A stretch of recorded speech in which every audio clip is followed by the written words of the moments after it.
Good morning friends. நாம் BNS watts new அப்படிங்கிற series பார்த்துட்ருக்கோம். இந்த சீரீஸை நம்ம எதுக்கு பார்க்குறோன்னா, புதுசாக கொண்டு வரப்பட்ட பாரதிய நியாய சங்கீதா ஆக்டில் என்னென்ன புதிய அம்சங்கள் இருக்குதுன்னு பார்க்குறதுக்காக தான். ஸோ இந்த சீரீஸில் நாம் என்ன பண்ணுவோன்னா, டெய்லி ஒரு டாபிக் எடுத்து அந்த டாப்பிக்கை எக்ஸ்பிளைன் பண்ணுவோம். அதோடு மட்டும் இல்லாமல் டெய்லி ப்ராக்டிஸ் கொஸ்டின்ஸும் பார்ப்போம். இந்த சீரீஸ் யாருக்கு யூஸ்ஃபுல்லாக இருக்குன்னா, சப் இன்ஸ்பெக்டர் எக்ஸாமில் அப்பியர் ஆகிற டிபார்ட்மெண்டல் கோட்டா கேண்டிடேட்ஸ்க்கு ரொம்ப யூஸ்ஃபுல்லாக இருக்கும். ஸோ இன்னிலேருந்து நாம் ஒரு புது ஃபியூச்சரும் ஆட் பண்ணியிருக்கோம். என்னென்னா, தமிழ் மீடியம் ஸ்டூடெண்ட்ஸ் நிறைய பேர்கிட்டேருந்து வேண்டுதல் வந்ததால் நாம் தமிழ்லேயும் ஸ்லைட்ஸ் ஆட் பண்ணியிருக்கோம். ஸோ தேவைப்படுறவங்க ஸ்க்ரீன்ஷாட் எடுத்து அதை படிக்கிறதுக்கு யூஸ் பண்ணலாம். நாம் இன்றைக்கி பார்க்க போகிற டாபிக் சூசைடு, அதாவது தற்கொலை. வாங்க லெக்சருக்குள்ளே போகலாம். இப்போது சூசைடு, தற்கொலை அப்படின்னா நம்ம எல்லாருக்கும் தெரியும். தன்னுடைய உயிரையே மாய்ச்சிக்கிறதுக்கு பேர் தான் தற்கொலை. இப்போது தற்கொலை செய்ய ஒருவர் முயற்சி செஞ்சால் அது குற்றமாக கருதப்பட்டது ஐபிசியில். நம்ம எல்லாருக்கும் தெரியும், பாரதிய நியாய சங்கீதா அப்படிங்கிற ஆக்ட் வரதுக்கு முன்னாடி இருந்த criminal act Indian penal code, IPC. அது ஐபிசி எந்த வருஷம் வந்துச்சுன்னு பார்த்தீங்கன்னா 1860 கொண்டு வந்தாங்க. ஸோ ஐபிசியை பொறுத்த வரைக்கும் ஒரு நபர் தற்கொலை செய்ய முயற்சி பண்ணால் அது தண்டனைக்குரிய குற்றம். செக்ஷன் 309 சட்டப்பிரிவு 309 அதில் கொடுத்துருக்காங்க, யாராக இருந்தாலும் சரி தற்கொலை செய்ய முயற்சி செஞ்சால் அது தண்டனைக்குரிய குற்றம்னு கொடுத்துருக்காங்க. நல்லா ஞாபகம் வச்சுக்கோங்க. செக்ஷன் 309 அப்படிங்கிறது ஐபிசியோட செக்ஷன், இந்தியன் பீனல் கோடோட செக்ஷன்.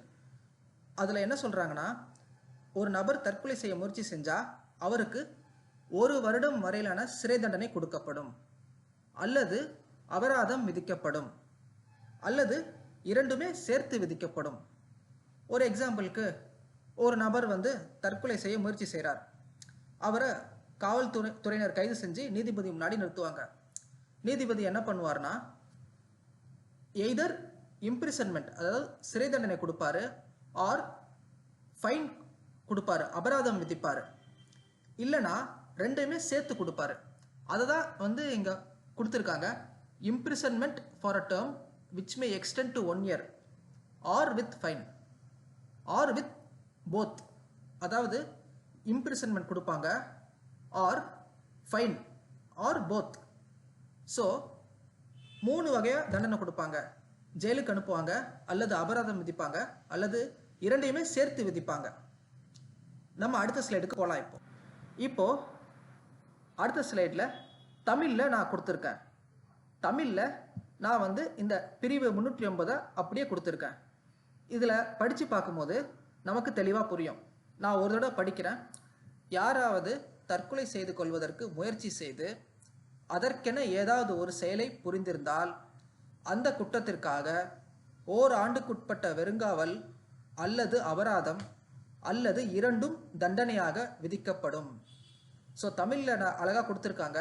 இதை படிக்கும்போது நமக்கு புரியுது. நான் ரெட் கலரில் ஹைலைட் பண்ணியிருக்கேன் பாருங்கள். ஓராண்டுக்கு உட்பட்ட தண்டனை, அதாவது ஓராண்டுக்கு அப்படிங்கிறத நான் ஹைலைட் பண்ணியிருக்கேன். ஓராண்டு சிறை தண்டனை விதிக்கப்படும். அபராதம் அப்படிங்கிறத ரெட் கலரில் ஹைலைட் பண்ணியிருக்கேன். ஸோ ஃபைன் விதிப்பாங்க, அல்லது இரண்டும். அதாவது ஒரு சில ரேரான கேஸில் சிறை தண்டனையும் கொடுப்பாங்க, ஃபைனும் போடுவாங்க. இப்போது பாரதிய நியாய சங்கீதா தற்கொலைக்கு முயற்சி செய்கிறத பற்றி என்ன சொல்லுது அப்படின்னு பார்ப்போம். பாரதிய நியாய சங்கீதாவை பொறுத்த வரைக்கும் தற்கொலை செய்ய முயற்சி செய்கிறது தண்டனைக்குரிய குற்றம் அல்ல. போன ஆக்டில் பழைய ஐபிசியில் ஒரு நபர் தற்கொலை செய்ய முயற்சி செஞ்சால் அதுவே குற்றமாக கருதப்பட்டது. இந்த ஆக்டில், அதாவது புது ஆக்டில் குற்றம் அப்படின்னு இது கருதப்படல. ஒரு நபர் தற்கொலை செய்ய முயற்சி செஞ்சார்னா அது குற்றமாக கருதப்படாது புதிய பாரதிய நியாய சங்கீதா ஆக்டில். ஆனால் ஒரே ஒரு சிச்சுவேஷனில் மட்டும் ஒரு நபர் தற்கொலை செய்ய முயற்சி செஞ்சால் அது தண்டனைக்குரிய குற்றமாக கருதப்படும். செக்ஷனுக்குள்ளே போகிறதுக்கு முன்னாடி நான் ஒரு எக்ஸாம்பிளோட சொல்கிறேன். இந்த எக்ஸாம்பிளை நீங்கள் கேட்டுக்கிட்டிங்கன்னா உங்களுக்கு இந்த செக்ஷன் நல்லா புரியும். இப்போ ஏன்னு ஒரு நபர் இருக்கிறார், மிஸ்டர் ஏ. இங்கிலீஷில் இருக்கிற ஆல்ஃபாபெட் ஏ. இந்த ஏ அப்படிங்கிற நபர் அரசாங்கத்துக்கு சொந்தமான நிலத்தில் தன்னுடைய வீடை கட்டுறாரு. அரசு அதிகாரிகளுக்கு இது தெரிய வருது. ஸோ ஒரு அரசு அதிகாரியோட கடமை என்ன? அரசாங்க நிலத்தை யாராவது ஆக்கிரமிச்சா அந்த ஆக்கிரமிப்பை அகற்றணும். ஸோ அரசாங்க அதிகாரி என்ன பண்ணுறாரு? ஜேசிபி, இந்த புல்டோசர்லாம் எடுத்துகிட்டு வராரு அவருடைய மிஸ்டர் ஏவோட வீட்டை இடிக்கிறதுக்கு. மிஸ்டர் ஏ என்ன பண்ணுறாரு? பயந்து போயிருந்தாரு. தான் கஷ்டப்பட்டு கெட்டின வீடை அரசு அதிகாரிங்க இடிச்சிருவாங்களோ அப்படின்னு பயந்து ஒரு பிளான் போடுறாரு. அரசு அதிகாரி ஜேசிபியோட வரும்போது கையில் பெட்ரோலை எடுத்துக்கிட்டு அதை அவர் மேலே ஊற்றிக்கிட்டு தற்கொலை பண்ணிடுவேன் அப்படின்னு அந்த அரசு அதிகாரியை மிரட்டுறாரு. இப்போ இந்த மாதிரி சிச்சுவேஷனில் தற்கொலை செய்ய முயற்சி செய்கிறது தண்டனைக்குரிய குற்றம் அப்படின்னு புதிய பாரதிய நியாய சங்கீதா ஆக்ட் சொல்லுது. அதாவது ஒரு அரசு அதிகாரி அவருடைய அஃபிஷியல் டியூட்டியை செய்கிறப்போ அந்த டியூட்டியை செய்ய விடாமல் தற்கொலை செஞ்சிடுவேன் அப்படின்னு மிரட்டுறது ஒரு தண்டனைக்குரிய குற்றம்.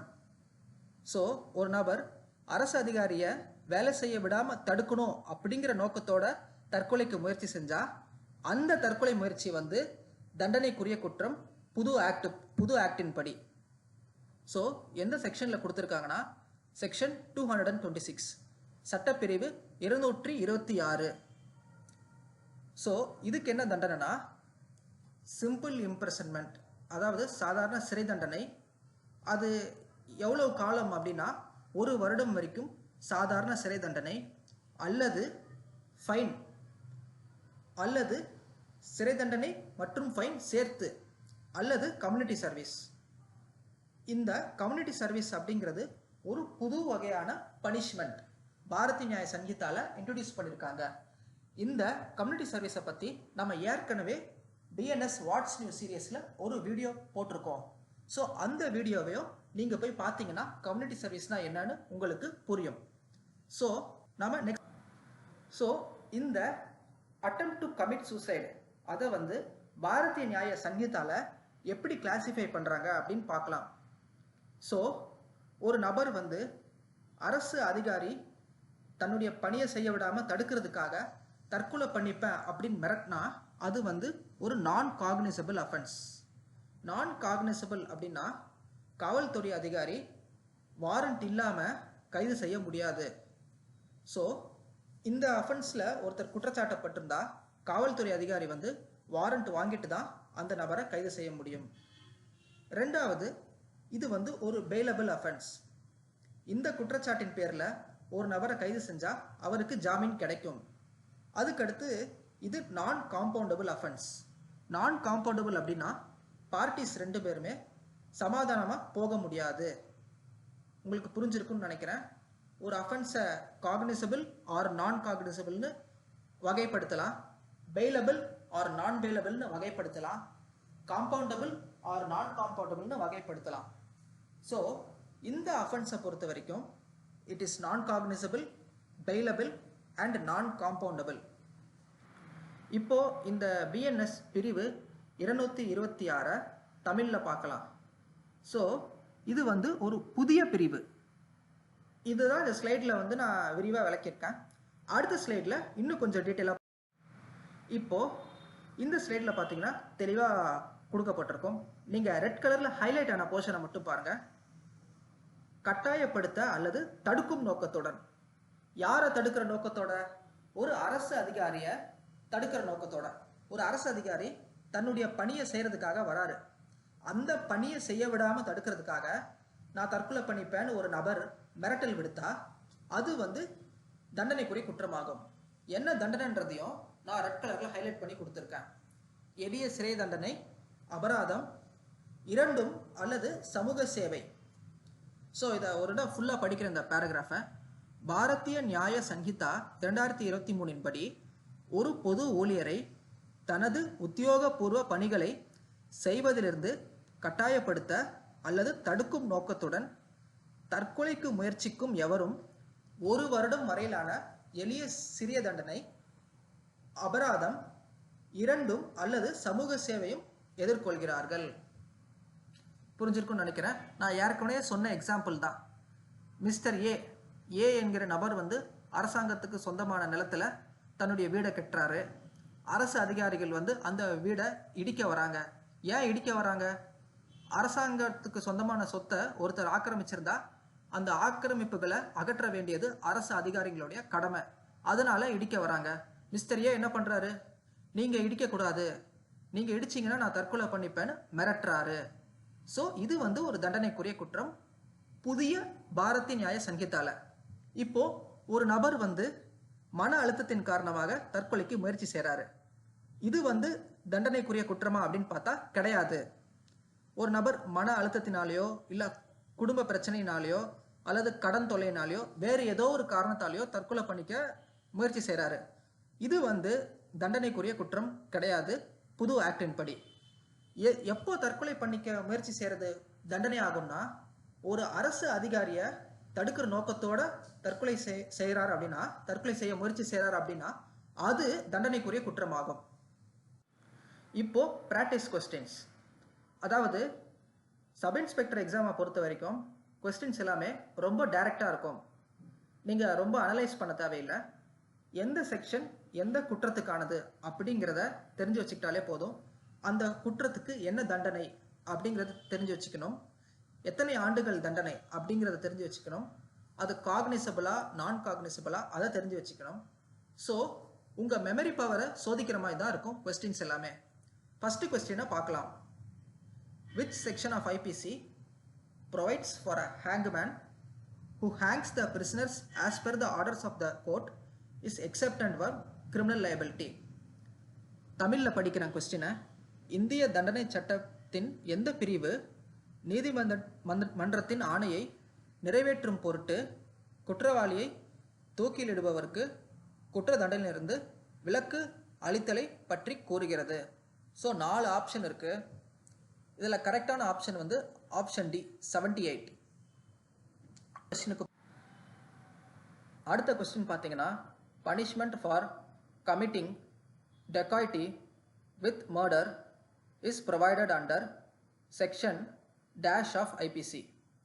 இந்திய தண்டனை சட்டத்தின் பிரிவு டேஷில் கூட்டு கொள்ளையுடன் கொலை செய்த குற்றத்திற்கான தண்டனை பற்றி கூறப்பட்டுள்ளது. ஸோ ரொம்ப சிம்பிளாக கேட்குறாங்க, என்ன பனிஷ்மெண்ட், அதாவது டக்காய்டி வித் மர்டருக்கு எந்த செக்ஷன், அந்த டக்காய்டி வித் மர்டரை பண்ணால் பனிஷ்மெண்ட் வந்து எந்த செக்ஷனில் சொல்லியிருக்காங்க அப்படின்னு கொடுக்குறாங்க. இப்போது ஒரு கும்பல் வந்து கொள்ளை மற்றும் கொலை செய்கிறாங்க. பணத்தை கொள்ளையடிக்கிறாங்க, அதோடு சேர்த்து கொலையும் செய்கிறாங்க. அவங்களுக்கான தண்டனை எந்த செக்ஷனில் கொடுத்துருக்காங்க அப்படின்னு கேட்குறாங்க. ஸோ இதுக்கு ஆன்சர் பார்த்தீங்கன்னா ஆப்ஷன் பி 396. இப்போ அடுத்த question, section 108 of Indian penal code deals with. இந்திய தண்டனை சட்டத்தின் பிரிவு 108 டேஷ் பற்றி கூறுகிறது. நான் ஏற்கனவே சொன்ன மாதிரி எந்த செக்ஷன் எதை பற்றி சொல்லுது அப்படிங்கிறத தெரிஞ்சு வச்சுக்கிட்டாலே நாம் இந்த எக்ஸாமை ஈஸியாக கிராக் பண்ணிடலாம். ஸோ ஆப்ஷன்ஸை பாருங்க. அசையும் சொத்து, தூண்டுபவர், கள்ள நாணயம் தயாரித்தல், பிள்ளை பிடித்தல். ஸோ இதில் எது கரெக்டான ஆப்ஷன் அப்படின்னு பார்த்தீங்கன்னா ஆப்ஷன் சி அபெட்டர், ஆப்ஷன் சி தூண்டுபவர். இப்போ இந்த பிராக்டிஸ் கொஸ்டினை பார்த்தீங்கன்னா இது வந்து ஒரு ப்ரீவியஸ் இயர் கொஸ்டின் கிடையாது, இன்னைக்கு நம்ம படித்த போர்ஷன்லேருந்து எடுக்கப்பட்ட ஒரு கொஸ்டின். கொஸ்டினை பார்க்கலாம். எந்த சட்ட பிரிவின் படி தற்கொலை செய்ய முயற்சிப்பது குற்றமாக கருதப்படுகிறது? பிராக்கெட்ல புதிய பிஎன்எஸ். ஸோ சட்டப்பிரிவு 226, பி சட்டப்பிரிவு 301, சி சட்டப்பிரிவு 228, டி சட்டப்பிரிவு 227. ஸோ கரெக்டான ஆன்சர் என்னன்னு பார்த்தீங்கன்னா ஆப்ஷன் ஏ சட்டப்பிரிவு 226. ஸோ இந்த மாதிரி தான் கொஸ்டின்ஸ் வந்து ஸ்ட்ரெயிட் ஃபார்வர்டாக இருக்கும். ஸோ இந்த எக்ஸாமை கிராக் பண்ணுறதுக்கு நம்ம டெய்லி ரிவிஷன் பண்ணணும். படித்ததை மீண்டும் மீண்டும் படித்து பார்க்கணும். செக்ஷன்ஸை ரீகலெக்ட் பண்ணி பார்க்கணும். இந்த வீடியோ உங்களுக்கு பிடிச்சிருந்துச்சுன்னா லைக் பண்ணுங்கள், ஷேர் பண்ணுங்கள், சப்ஸ்கிரைப் பண்ணுங்கள். நாளைக்கும் ஒரு புதிய டாப்பிக்கோட உங்களை வந்து சந்திக்கிறேன். நன்றி, வணக்கம்.